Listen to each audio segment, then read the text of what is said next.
Why, hello, Teresa. I'm so glad that you're here. Thank you for making the time to come on and have a chat with me. I'm pretty pumped to dive into all things healing, trauma, empowerment, what you're up to. So thanks for being here.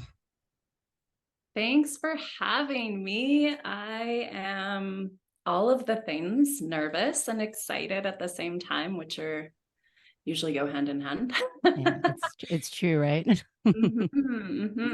We've known each other for a long time, but I don't actually know when we met.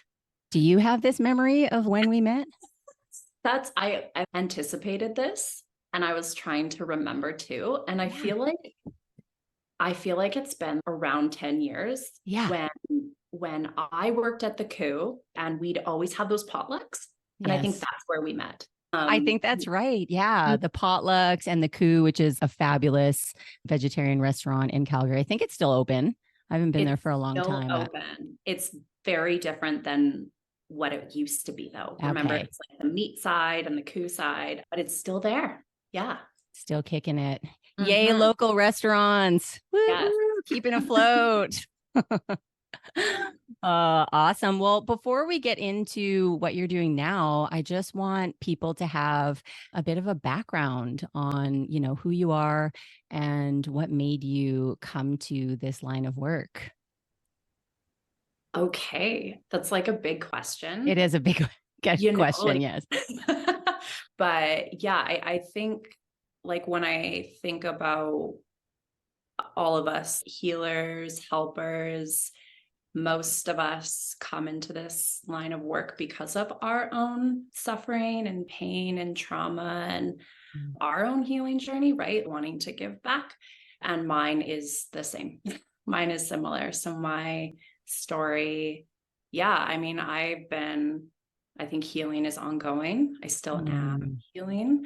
But so I am a registered social worker and a trauma-informed somatic-based therapist here in Calgary, Alberta, also known as Mokinsis. I have a Master of Clinical Social Work degree with a specialization in addiction and mental health. So my focus, my passion is supporting those in recovery. So trauma and addiction recovery. And my story is very similar. So it goes back many years of living in that intimate realm of addiction myself, as well as loving and being in relationship with a loved one in addiction. And very, very, it's been a very long journey and I'm still in it. Right. But it's interesting. I always wanted to help. I knew I always wanted to do something in the helping field. And initially thought it was going to be medical school. And then life happened, right? And my own mental health crisis and traumatic event in my early 20s. And that just redirected my path. And then later in my 20s, I eventually found rock climbing. And that was the catalyst to my healing that I had been searching for a lot of my 20s. I was a seeker and I traveled all over the world and lived abroad and went to Brazil and did my yoga teacher training. And I was just grasping at straws and really struggling in my own addiction of workaholism and alcoholism. And nothing was sticking. But then it was the wilderness that really grounded me and in real time was healing me. And then I eventually found myself working at a wilderness addiction treatment center. And that just set this path in motion to realizing, this is where I'm supposed to be, is working with people in addiction. And it's so interesting when you look back on your life and your own journey and it's right there in front of you. But when you're in the muck of it, you don't even see it. Right.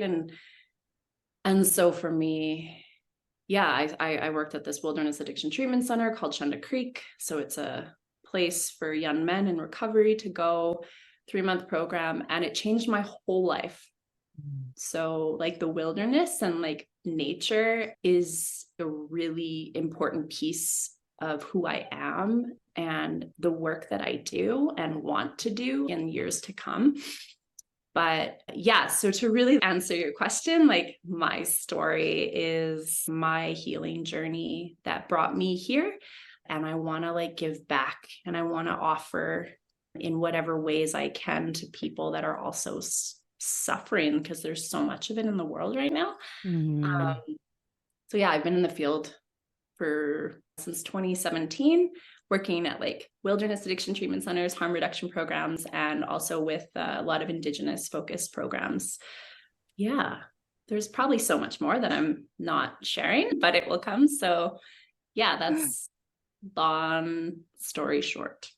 Yeah, a life lived. And I love what you said about, the seeking journey and how often we're seeking and we're searching around every corner. We're just looking.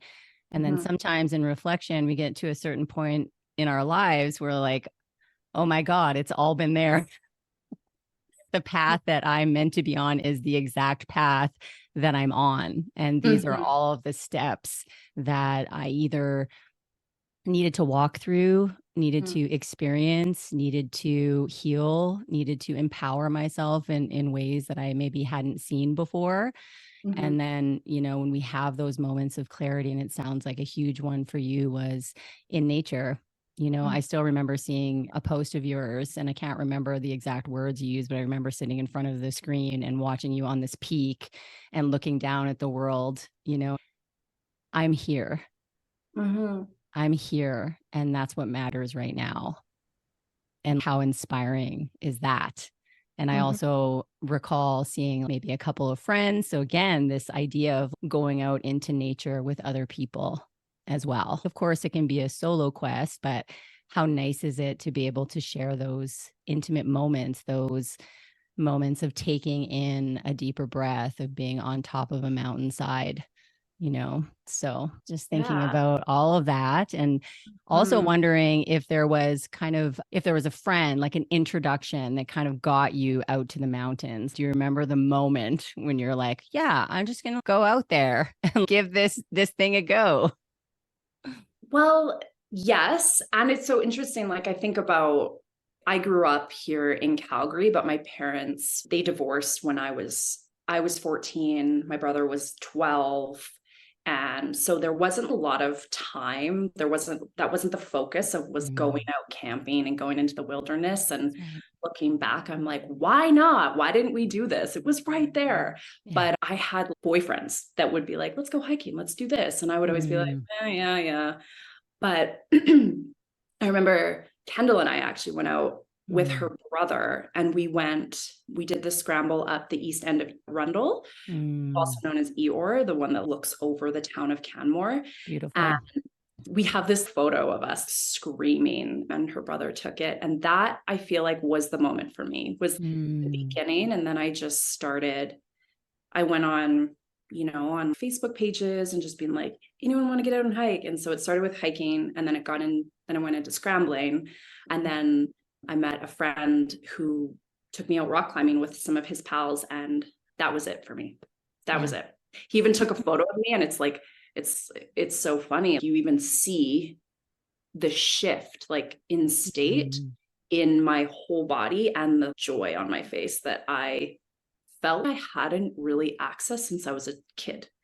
And so that was it for me. And I just threw myself into it. And it's interesting because when you're in the depths of your own mental health crisis for years, you're like, to be transparent, really struggled with depression and hopelessness and helplessness and PTSD and suicidal ideation. And it was just like, and then in that place, you really start to loathe yourself. And there's a lot of self-doubt and hatred, and your self-esteem and your confidence goes out the door, right? But then you find this activity in the wilderness where in real time you are building self-esteem, because you're in real time doing the thing, right? you're doing the task and it's motivating. And that was filling me and like really building up my capacity again and my self-worth and appreciation for what I am physically like overcoming in this moment. If that makes sense. That was a huge motivating factor for my drive to like really get well. Yeah. So, and that's why like, and then going back to working at a wilderness addiction treatment center and watching clients access that same part of themselves, it's beautiful to witness. And I think that's why nature-based therapy and returning to the land is this like place to access like and remember who we are. Right? Like it's deeply healing. And for eons, our ancestors, they just were so in sync with it. It's that reciprocity, and you gain so much just by being out on the land. And so it was like a remembering and a returning home to self. Yeah. And I mean, never ever is hiking a mountain easy. No. And it always requires us to be in the present moment.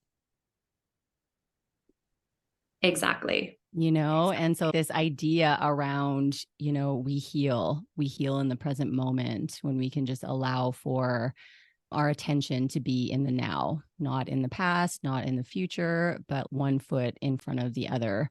And climbing up a mountain will certainly put you in that moment. There's just you, yourself, and the environment, and doing hard things. This idea also of challenging ourselves, because that's part of it, right? You spoke of self-esteem and kind of losing that. It's like when we're traumatized, that's one of the first things that go is our ability to want to be seen and witnessed by other folks, and also to kind of cave in on ourselves and think that we're not capable. We don't have the capacity to do hard things. So, I mean, man, what I love to do for myself and also with people that I work with is like, what's one thing that you can do today to put yourself outside? It doesn't even necessarily have to be a hard thing, but it's like, what thing can you go outside and just witness a sunset, witness a sunrise, just allow that your eyes to take it in for a moment before moving on with your day, and how powerful that is. Absolutely. Yeah. And there's like nature and the land, it just is, right? Like we live in this culture that is so demanding of us and so critical of us, and we have to do more all the time to feel seen and heard and enough. But when you go out there, all of that just gets left behind. And sure, there's, as a mountain climber, you're like physically doing something. And I mean, there's also maybe some shadow in that as well, in that like in that industry, in that community, but everything, right? But there's something about being, right? And like you said, just witnessing a bird in the city, and you can find it everywhere, right? In the cracks in between concrete. Mother Nature, the land, it knows where to grow. Yeah. Grow where you're planted. That's kind of what I think about too. And this idea of, oh man, there's so much in there. There's so much. We could probably spend the entire episode just talking about nature and its like ability to reach into places that hurt. With Absolutely. tender hands, and sometimes harsh hands too. Like, you're out on that mountain and a storm comes in, you're like, oh fuck. What are we gonna do? So this troubleshooting again, and this other idea that I wanted to bring into the conversation, when you're doing something like that for yourself, it is an intrinsic motivator. And when we can also build that intrinsic, that internal motivation for doing something that's just for us, over time, it helps us to be motivated by our own damn selves. Yeah. And so that's also, there's so many pieces in there. When we don't even think about doing so simple as going out to wilderness to do these things for ourselves. It forces us to slow down, forces us to take a time out from our busy schedules and do something that lights up our souls. Yeah, exactly. Yeah. And like when you even think about based modalities, somatic experience, I know like you've studied somatic experiencing. I'm studying to become a sensory motor psychotherapist. And it's like, it's always about how do we resource our internal wilderness? That's right. And to engage in different activities that allow us to do that can build that internal capacity to be like, okay, I'm doing hard things so I can do hard things. Yeah. Healing trauma, right? Healing the aftermath of trauma and the symptoms that come from that place. That's right. It's so hard. And it's like one of the most courageous things that you can do for yourself is to heal that. Yeah. And doing activities, hiking or running or whatever the heck it is for people, it's such a teacher to remind you of what you can do, right? Like we as human beings, we need that. We need to like know what we're capable of in order to keep moving ahead. Yeah. Yeah. And when we're traumatized, when we're living in these states, nervous system dysregulation, where, maybe perhaps we can't access certain emotions, maybe we can't access certain sensations, when we end up becoming more intimate with our bodies, these things suddenly have a home.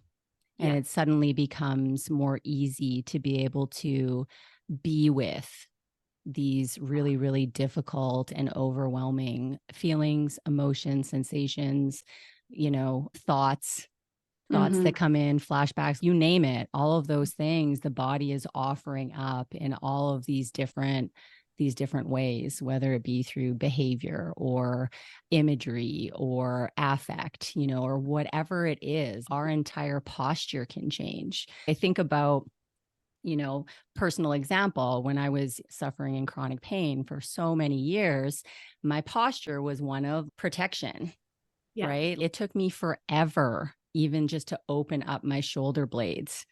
And I can actually feel now what it feels like when I'm constricting.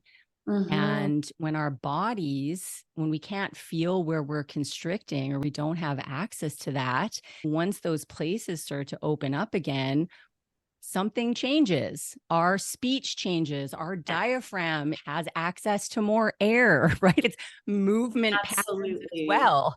It's like maybe we get less injured on the hikes. Maybe we get less injured when we're working out. All of these things, because our whole biology changes, our whole biology shifts. It's not just one thing, it's the whole, it's all of it.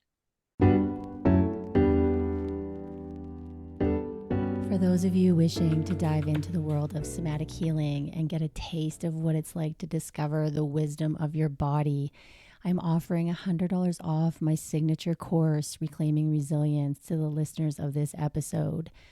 It is a self-paced 5-week course that teaches you how to be with big emotions and sensations.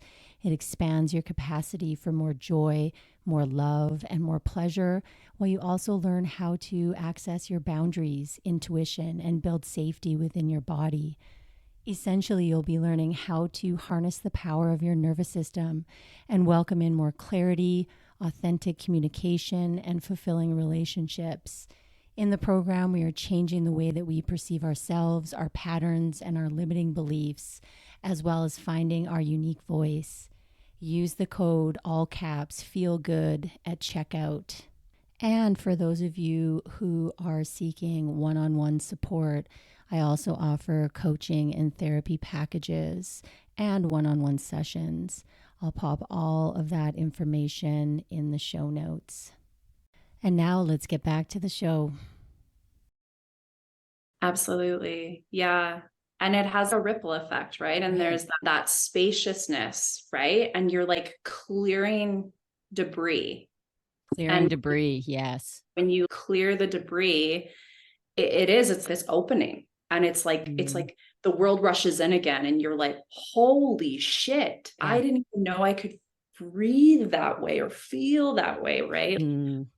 It's incredible. And it's I feel like it's just this, it's a catalyst, right? And that's why I think it's so important to have a holistic approach to healing, right? Because our bodies are so wise and intelligent in how they organize themselves around our experiences in life.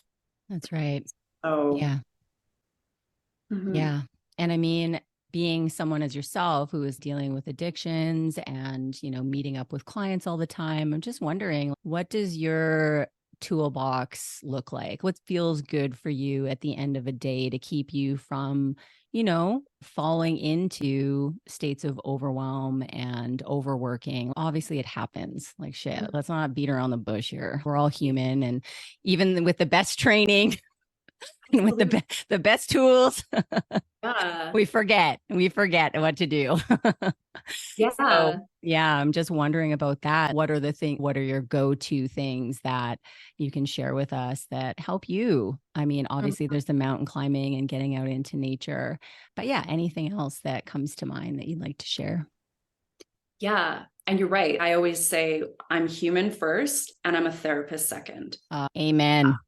I'm human, like, and I'm a feeler, I'm empathic. Let's not deny the state of the world is a lot. It's intense. There are people suffering everywhere.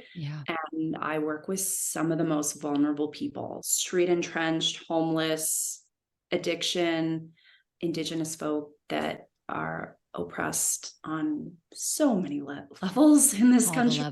And in this world. And so I really do need to tend to myself. And so movement is huge. And I have a practice morning and evening when I come back from work. And it is just, I sit at my altar, I smudge, I pray. And that's just a clearing, a prayer for protection.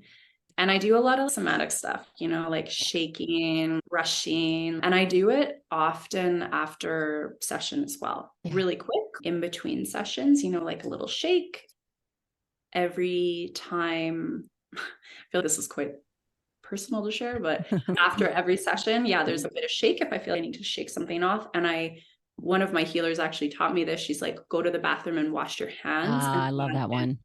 You're washing everything off. And so I just close my eyes and do that. And then I have my little kit at work. So I have like scents, different like candies. Say if I'm overwhelmed or activated, I have something sweet or chocolate. And then if I feel maybe kind of stuck in, maybe I'm kind of going into hypo or I'm feeling tired, I have these really sour candies. So I have nice one.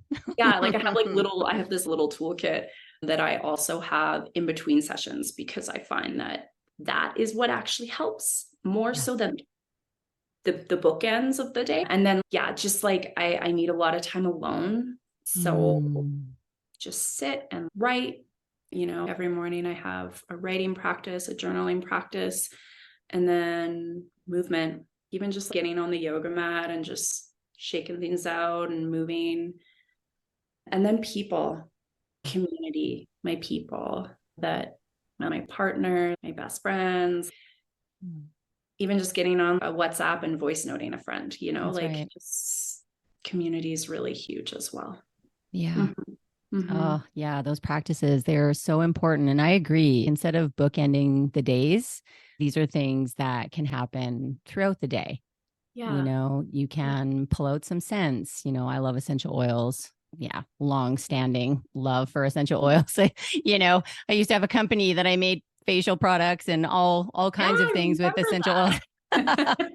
So that will always be a love of mine. It always brings me back home. What scent, Do I need Mhm. either to calm me down or elevate? And how can I bring that in? And I also love, we've got one of those, I call it the jiggler, but really it's called a whole body vibration plate. What? Oh, Old school. yeah. Man, you've seen them in the 80s, right? And they're so good. Listen, y'all, if you don't have one, I highly recommend it. You do 14 minutes and you stand on the plates. And I mean, you can do like a workout, but I don't do any of that. I just stand on it, I jiggle, and then I tap out my body. Tapping. Yeah. Tap Mhm. out my lymph nodes under my armpits, under my ears, kind of just anywhere, my head. Chest. Yeah, totally, heart, down my legs, down the sides of my body.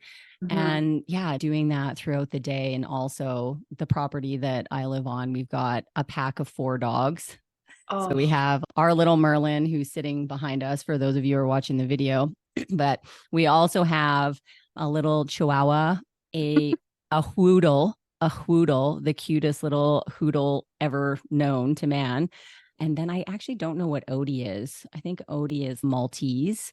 Mm. So we meet up with the folks, our community, Yeah. around 7:38 in the Oh. morning, and we run the dogs and we talk about our days when we can. It's not Yeah. always available, but Yeah. wow, what a great way to have connection kind of first thing in the morning to get some of them doggy vibes into the fold, and just to kind of, it sets up the day. There's no phones involved. Mm-hmm. Mm-hmm. There's just like people and being outside and dogs. Yeah. Dogs are animals, period. Animals, They're period. so healing. Yeah. I love that. When I worked at Shunda Creek full time, it was like located in the middle of the woods up near Nordegg, beautiful, like surrounded by mountains. And every morning, we'd have what's called Greet the Day. And we Greet the get day. together as a community, even though the clients would often just resist as hard as they could. But it was Yeah. this important message of like, let's gather as community, let's be intentional with how we start the day, right? And like often it would be go for a walk or whatever Yeah. it was, right? But just gathering as people, as community with the dogs, right? And Yeah. it was so nourishing, so heart filling to enter the day that way.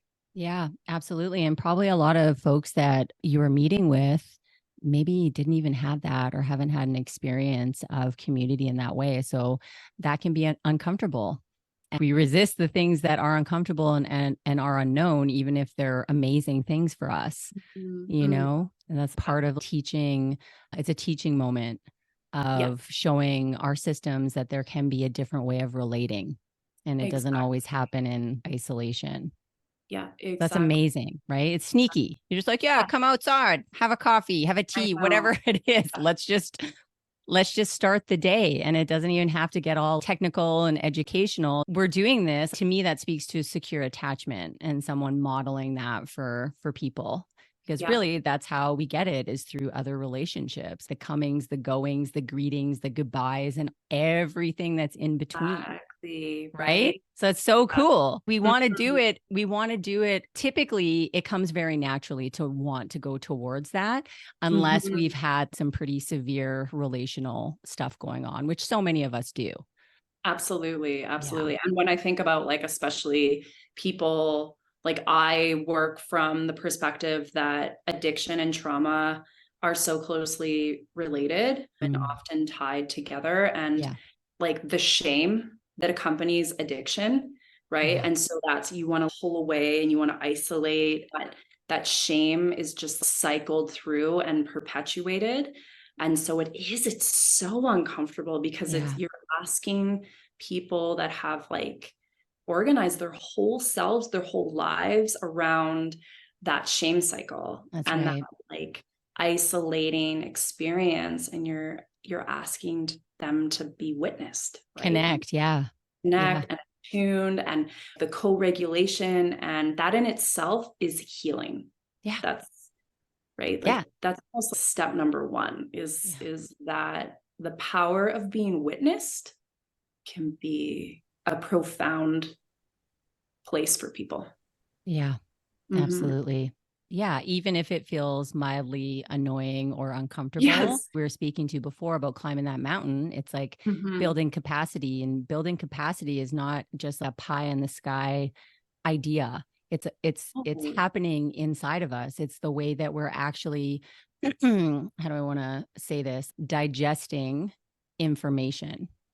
So mhm. when I say information, I'm talking about actual hormones. I'm talking about Yeah, cortisol. I'm talking about absolutely. all of this stuff, right?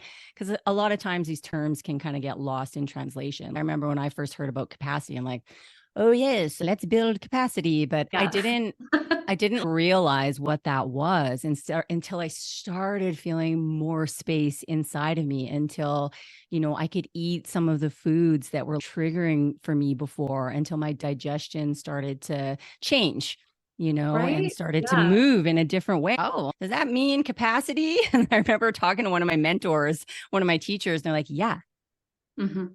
Mhm. yeah, it's all the levels of being able to take things in, the Yeah. good things and the not so great things. Yeah. Exactly. Yeah. Yeah, It's that relationship of receiving, that's right. right? How does your system receive Yeah, from the outside world, whether it's food, a hug, the presence of another person, yeah, any type of healing modality, a drink, whatever it is, yep, how does your system receive? And totally. I feel that has a lot to do with building capacity, building your window of tolerance, a nervous system that can withstand this. What do I say? How do I say this? Withstand this exchange, right? Yeah, This continuous exchange of being a human and the that's human right. experience. Yeah, it's kind of like when I speak of or think of parents, right? Nobody thinks they can be a parent. And oh my God, how will I ever go from handling what I can handle now to Yeah. then going through the birth process to then bringing a small child? You just do it because you Hmm. have not always, but oftentimes there's more capacity because you've carried this child, you're doing the thing and now it's here. So your Yeah. life kind of has to come around, Yeah. to support this new level of responsibility, you know? Hmm. And Hmm. so when I think about that, oh man, I could go on tangents about parenthood and, how our system just doesn't support No. No. new beings entering into community and, just having enough resources, necessities, food, basic needs, all of that can pretty much guarantee that if most of us had that growing up, if we had parents that were more supported, that things would go a lot differently Oh, in all the game ways. changer. Game Yeah. changer. Yeah. Game changer. So just Exactly. a side note on that. Yeah. Yeah. I tend to think of addictions in the same way as you. Hmm. It's we do these things to help us feel better in the Hmm. moment, to help down regulate, right? Like alcohol, drugs, whatever it is, we're reaching for something to help us deal with what's undealable with. Yeah. And so we do it one time and it's great. We do it two times. We're starting to relearn that this is the way that we can distract ourselves from what's in front of us, what's inside of us. And then over time, oh shit, now this is my go to. And then we can't stop. But Yeah. it's all in service to help us deal with. I think about addictions in such a different way now. It's all still in service to us until it's not.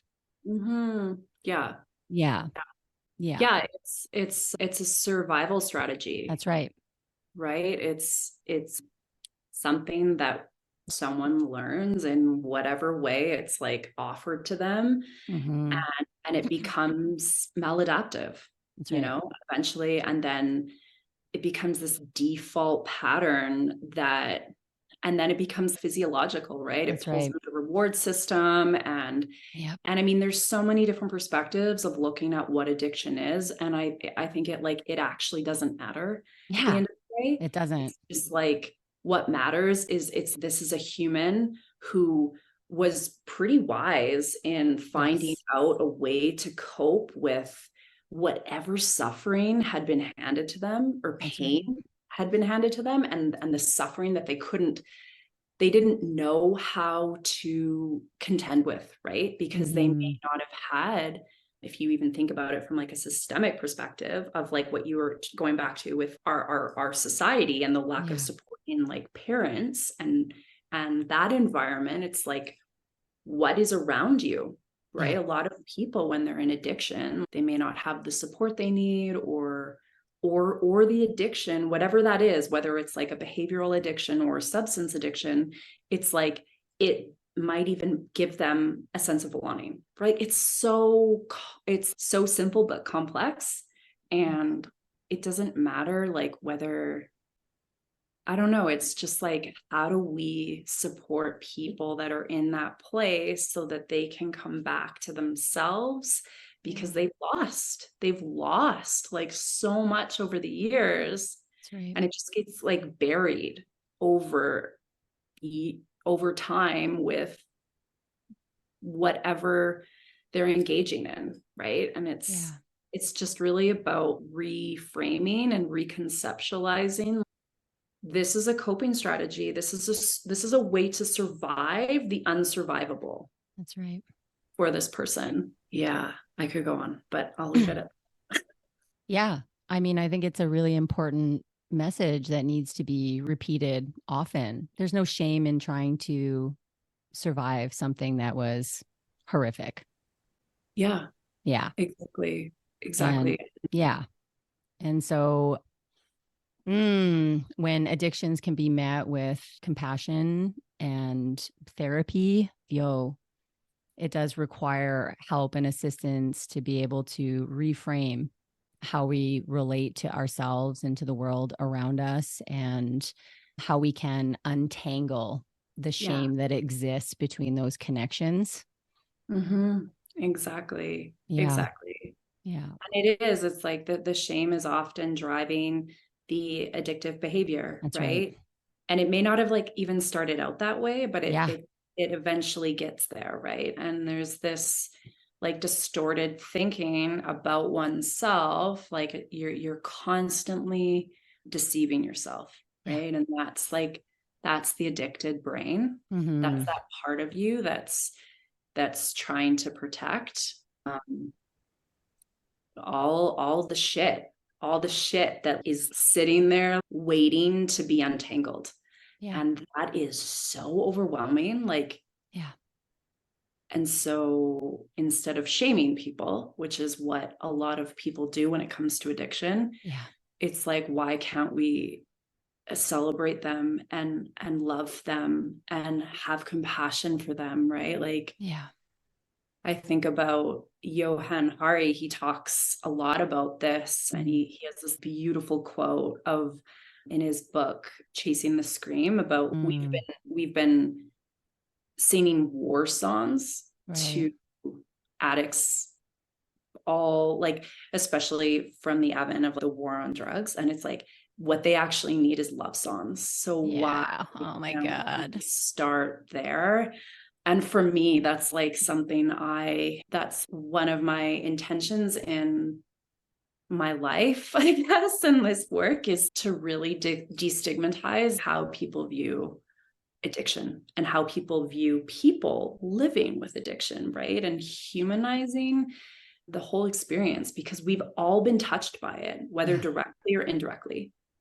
And people keep dying, and it's getting worse, and we really need to start changing the rhetoric around it and the way we treat it, right? So I get so frustrated with the system when it comes to that.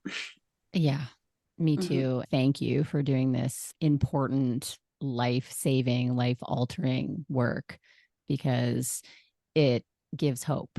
These love songs, which, oh my God, people need more love songs. They do. Yeah, right. They do. They don't like shame. What does shame do for anyone? Like, and we can all take a moment and think about a moment when we felt shamed. That's right.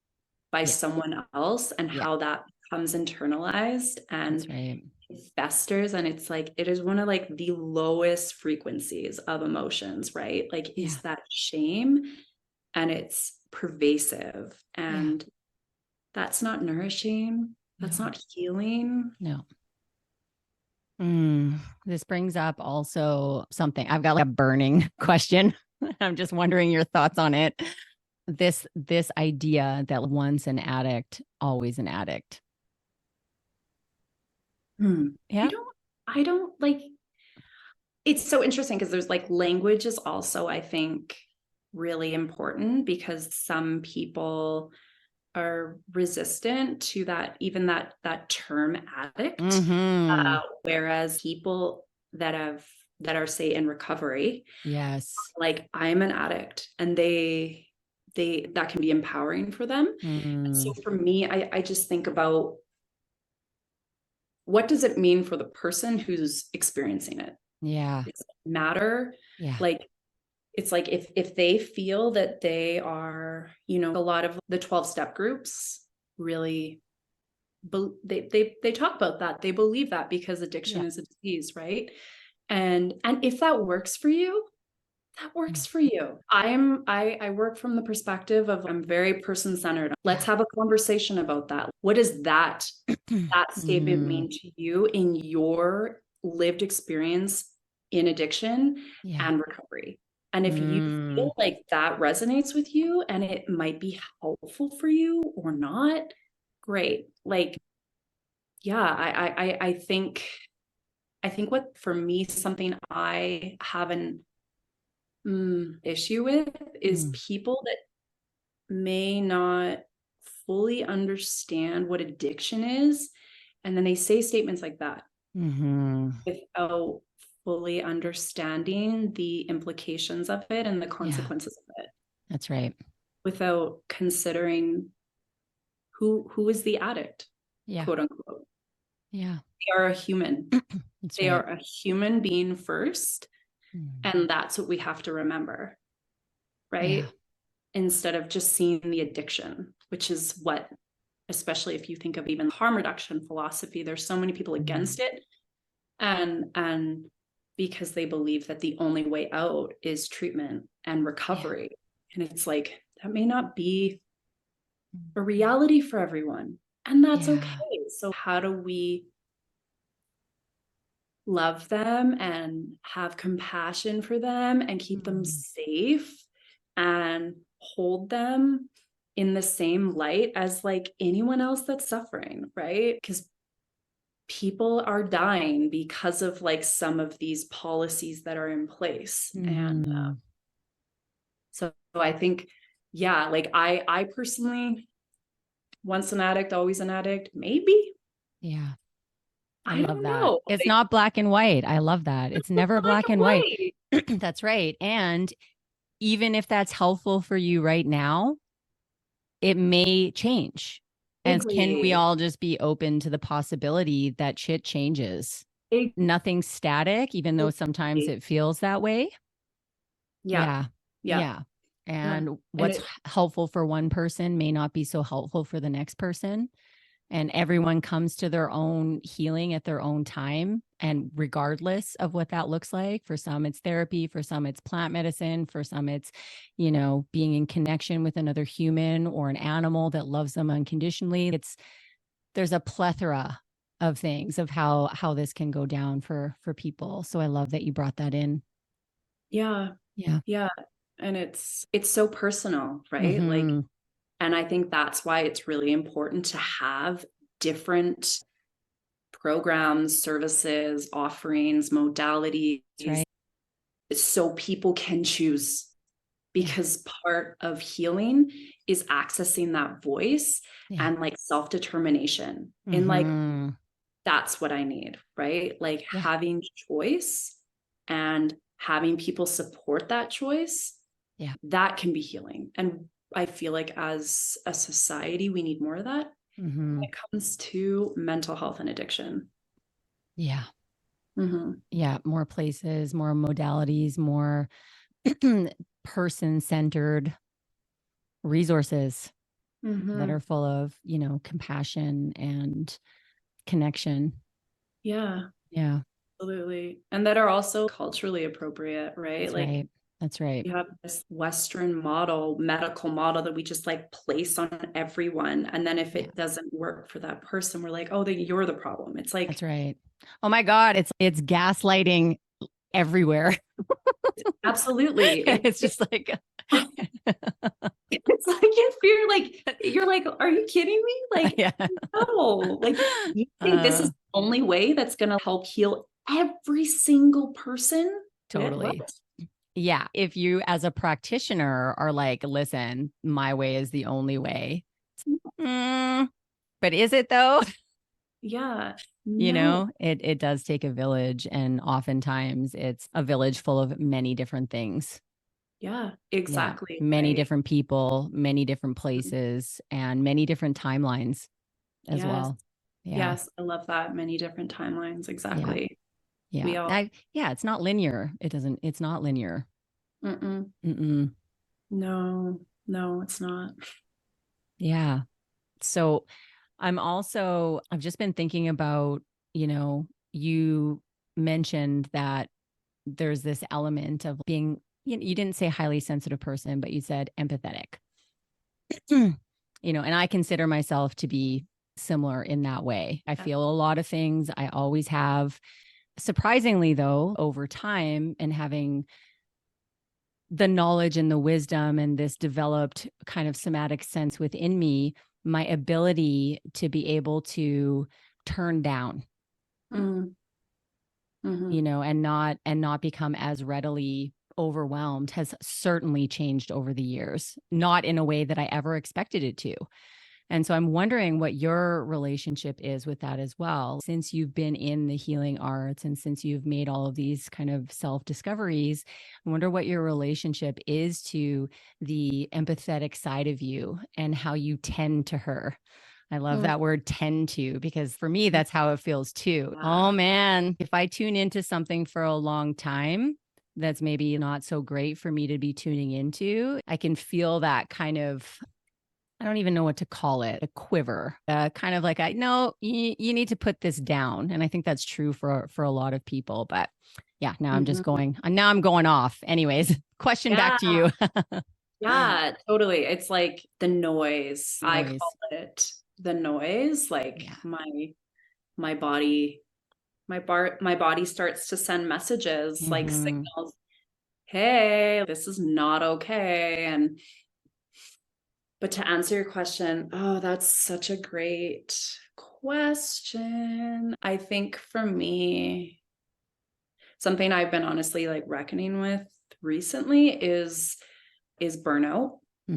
Having been in the field really without a break since 2017 and working frontline through the pandemic in 2 programs dedicated to addiction, I'm noticing my level of like empathic abilities and higher sensitivities has increased profoundly. And I think it's a message of sure, how like empathic I am and connected I to like creator and the world around me that I cannot see.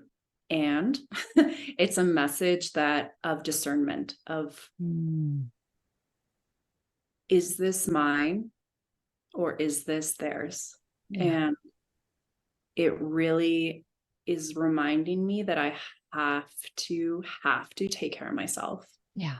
And I have to tend to that part of me because she can access a lot of different things that can very quickly become overwhelming. Yeah. And I think that's like a lot of healers. And I say healers, I mean healers, helpers. I think we all have the capacity to heal. Yeah. But for me, it's been a really big, loud lesson around tending to myself and my well-being, because I've been struggling important lesson of discernment, of knowing what's mine and what's theirs, or like what's outside that's infiltrating me and impacting me. Yeah. And that's why those practices are so key to stay anchored and grounded and protected in a way. Totally. Boundaried. Boundary. Thank you. Yes. That's when I was like, this. I'm like, I'm picking up what you're throwing down. You got that boundary bubble. Totally. I don't know if that answers your question. Yeah. That's it does. I'm trying to share. Yeah. Thank you. It's a really big question, and it is about noticing, right? And sometimes, we can notice when things have gone too long, right? And that's not really an option sometimes, right? Like for you, you've been in school, you've been meeting with clients, you've been doing all this work, meeting with folks over, the whole pandemic and everything that has occurred. And so there's this idea that sometimes life makes us override our capacity. 100%. Yeah. Right. And so in between those moments, which is what you're speaking to, it's like, now we get to tend. I know I just worked a 12-hour day, body and mind and spirit, and witnessed a lot of people, witnessed a lot of things online, which is a whole other thing right now, right? Yeah. We have what's right in front of us, which is overwhelming for many people, including therapists, coaches, helpers, healers. Yeah. And then there's the world stage, right? And it's all impacting everyone, every minute of every day. How can we, in between those moments, tend to ourselves, tend to the places that we had to override to mother our kids or feed our pets, or, go and show up to school, and show up to the places where we need to show up. And so I often think of it, that is life. Life is this balance of being able to become more familiar with our own boundaries and how to protect them, when we can, because sometimes there's just things are always coming at us. Right. So, I mean, personally for me, that's what I'm speaking to. It's like having these boundaries, having these aha moments where I once would have said yes to something. Nope.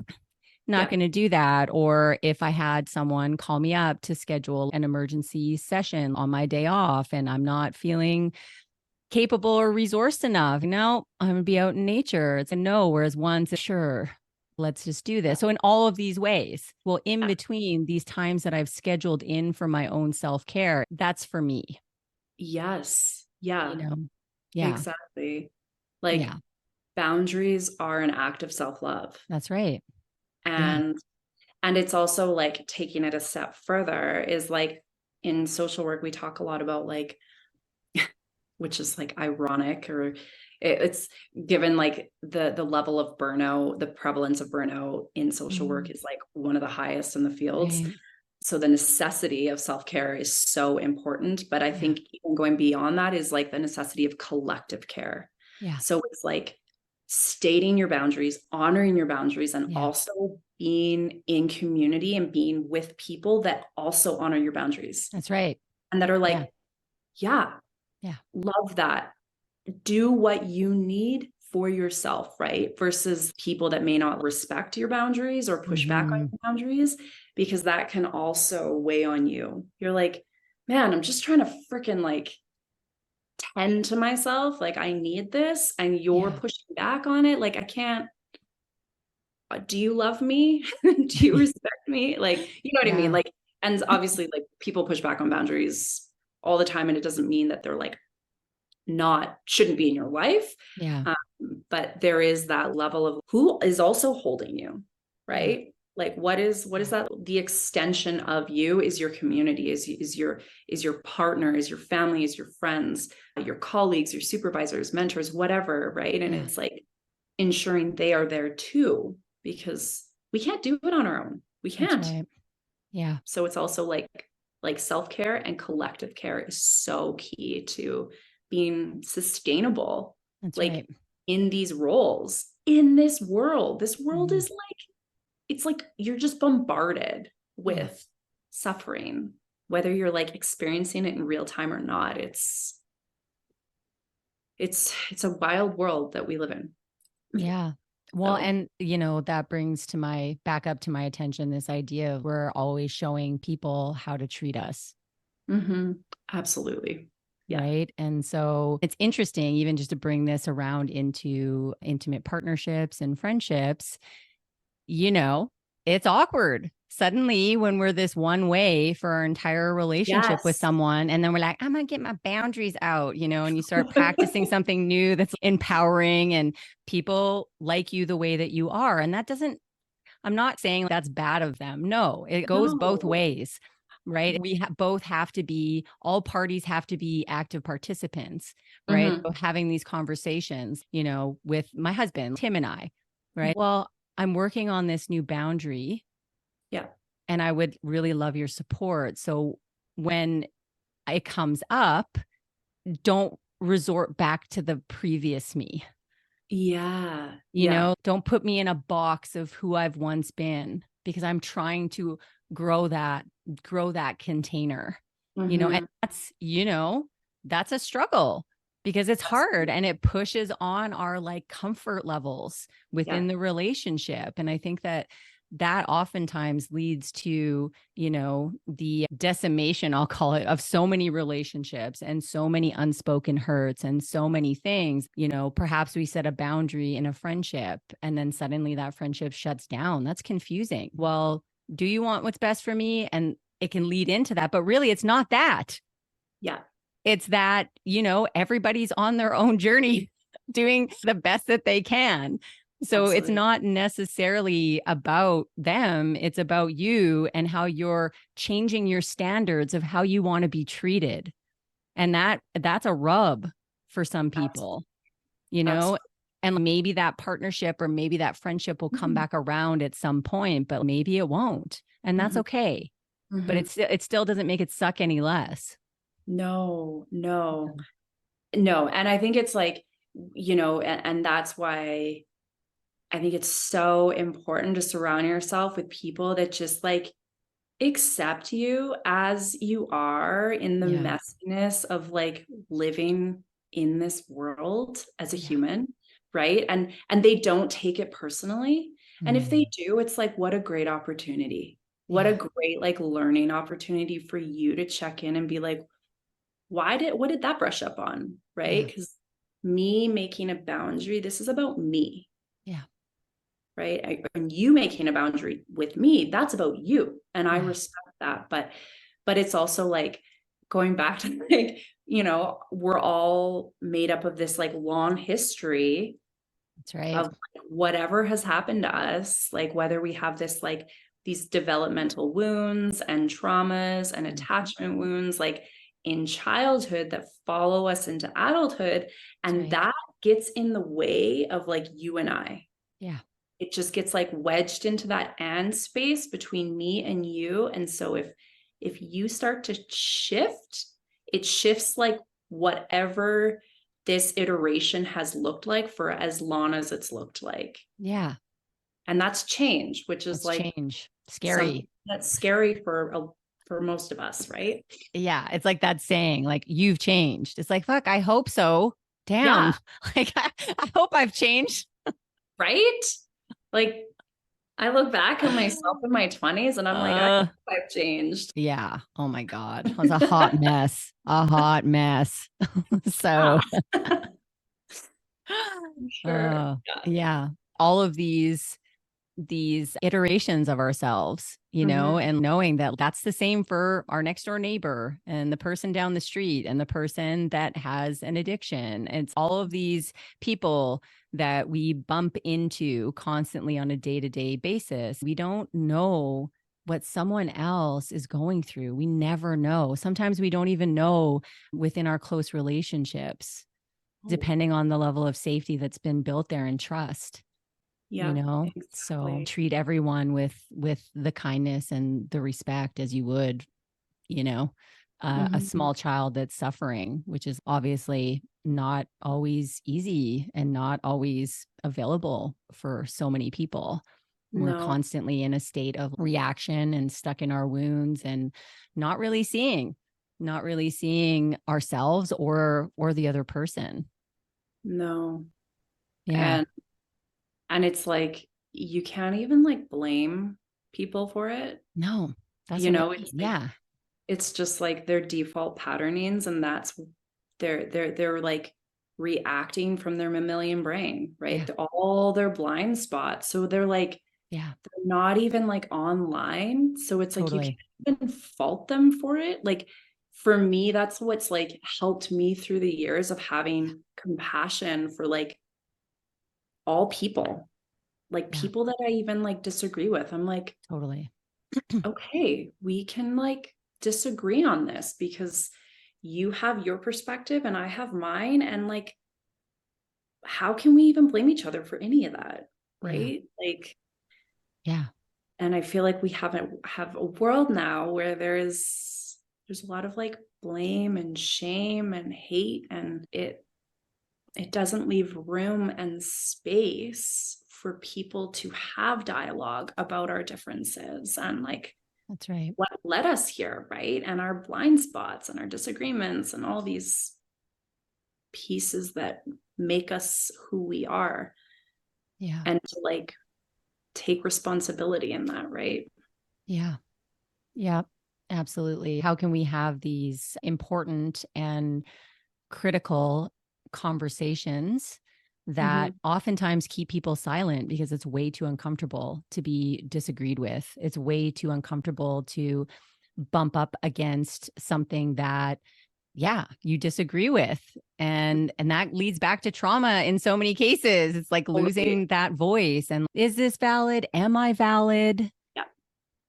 Does what I have to say matter? And yeah, of course it does. Mm-hmm. Mm-hmm. Of course it does. And so I think that in these heated times, which just seem to get more and more heated as we surf through these next few years, I would love to see that ability increase. And I think that that Mm-hmm. also speaks to capacity, Mm-hmm. capacity to be disliked.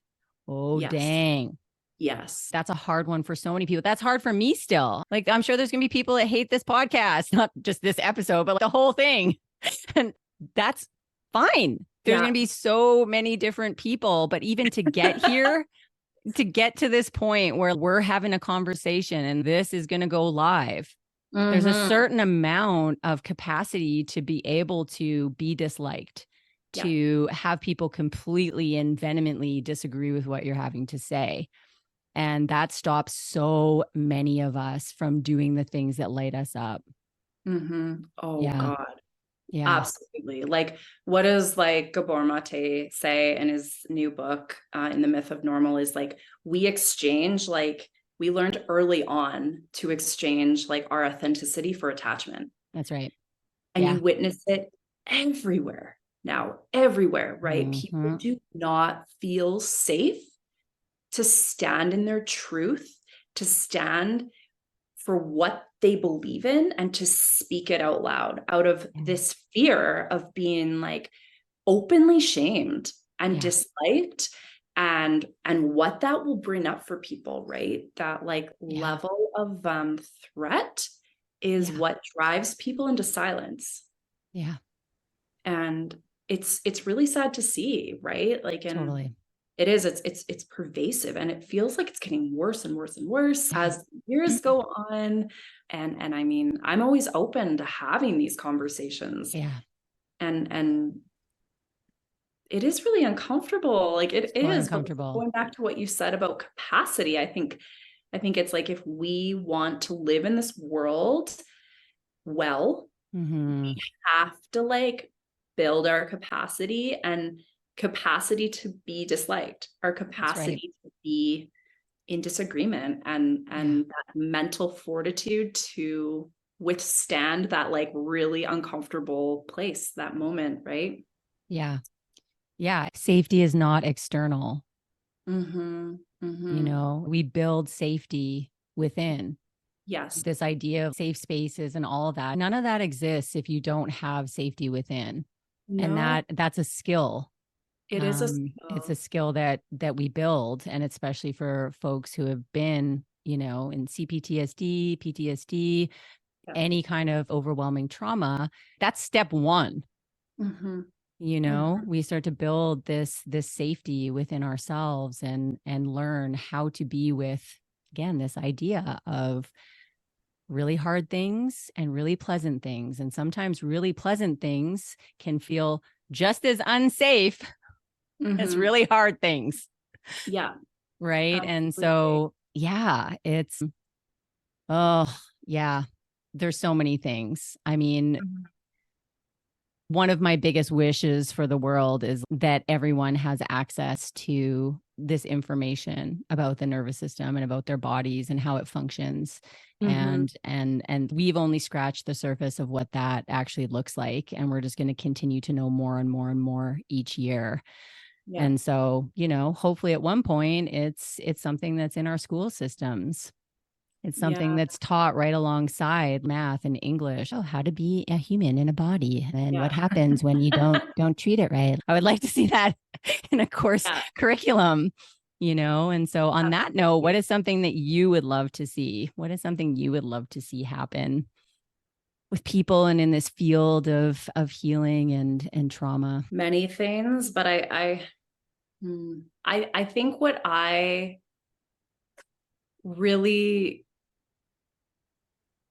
like want to develop and hope to see in my lifetime is like accessible and inclusive, holistic trauma and addiction treatment. Yeah.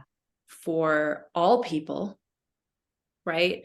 Not just those that can pay out of pocket, not just those that have extended health benefits, because over the last number of years, I've worked with very vulnerable people who can only access these services through the public health system, which is so broken and does not give effective care.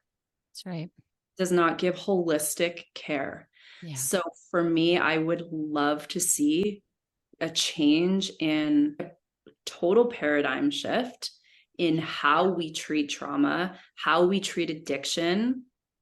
And like, it's kind of almost how we treat trauma, because like every mental health disorder that I've studied from the DSM, every addiction, burnout, you name it, is often the root is some level of traumatic experience, right? Totally. That's just sinister. And honestly, everything from like psychosis to schizophrenia to like, and I've studied this, and I really take like a non-pathologizing approach to treating mental health. And I wish that there was a paradigm shift in our healthcare system, in the system, to provide accessible, holistic care for everyone.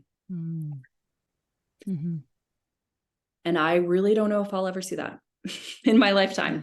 So I will start with my own business, my own practice, and hope that I can offer that in some really small way for people, because I hope everyone can learn how to be in their bodies safely and thrive. Everyone is worthy of thriving from wherever you come from. And the more I look around, all I see, I feel, is people just barely surviving, just like blank faces, like lifeless. And it's really saddens me. And I want more for people than that. Yeah. And as you just spoke to it at this point, anyway, it starts with each of us. Yes. Yeah. So doing our work and figuring out how to do business in a way where it provides for us, but it also provides for other folks in a way that feels holistic. And this idea of restoring aliveness. You know, I see a lot of both ends. I see a lot of folks that are thriving and living really well, and you can tell that You know, they're passionate and stepping into who they are. And I also see so many people that, yeah, have had that aliveness stripped from them. And so moving forward, we share the same dream. So I just wanted to say, Teresa, thank you so much for this conversation and coming on. That was such a brilliant chat. And I just like you to tell everyone where they can find you and follow along with what you're up to. Thank you, Lisa. Yeah, I feel so grateful for this conversation and for inviting me on here. Yeah, people can find me. So in the new year, so probably around the time when this will be launched, is I'm going to be launching my own private practice called Wild Path Recovery. So you can find me at www.wildpathrecovery.com, as well as on Instagram. My page is Wild Path Recovery, and it is a business dedicated to supporting people overcoming trauma and addiction in a really holistic and anti-oppressive way. Yay, beautiful. Yeah. Congrats on the launch of this new phase, this new journey for you. Excited to see it and to find out what's next. Yeah. So, Me too. Yeah. Thank you. Until next time, we will chat again and see you later. Thanks, Lisa. Bye for now. Bye. As always, thank you so much for listening. Life is busy, so it means even more to me that you are here. Listen, we've got so many great episodes coming up, so please make sure that you follow along on Apple Podcasts or Spotify or wherever you are listening. And if you appreciate these episodes, please do us a favor and leave a review and share the show with anyone you think this episode would benefit. See you again next week. Bye for now.